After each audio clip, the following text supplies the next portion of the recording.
If you want to set up secure folder on the Motorola Edge 60 Pro, then first of all we need to go to settings. Over here in the settings we need to scroll down in order to find security and privacy. And then at the bottom you should be able to find more security and privacy option. Finally here you should be able to locate secure folder option, so let's select it. Over here you can allow to receive notifications, press continue, then tap on this arrow over here and we need to log into our Google account.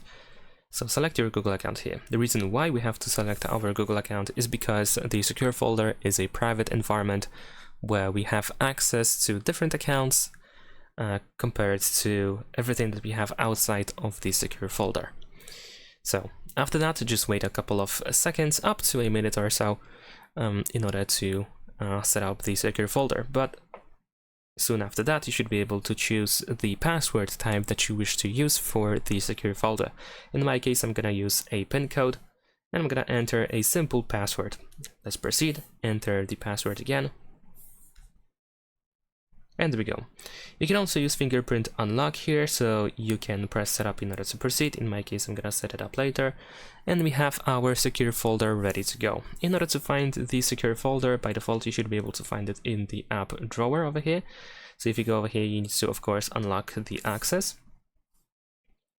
If you want to find some settings of the secure folder, then we can tap on these three lines over here in the top left corner, where we can use disguised icons. You can also hide the secure folder so that you can remove it from the app drawer. We also have authentication settings where you can change the password, use fingerprint, and so on.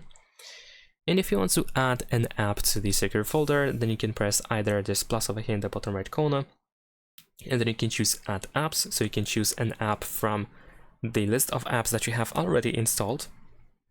But you can also install an app that is not installed yet, and the app will not be available outside of the secure folder. Only in the secure folder you should be able to access that app. In order to do so, over here in the top right corner we have this Play Store icon. So if you decide to install something over here, so let's say I'm gonna install this app here. If you do so, then it will be, well, I actually installed something that I already have, so let me actually try to install something else. So let's say we're gonna install, let's see, this one, yeah. So let's press install. And once the app is installed, then we should be able to access it only in the secure folder. So just in a sec, I'm gonna show you how it looks like. There we go, we have our app over here, but if I go back to the app drawer, as you can see, there is no app. I mean, there is no the same app. So this means that we can hide the apps in some way. And in order to access these hidden apps, we will have to enter the password. And that is essentially it. Thanks for watching, leave a like and subscribe.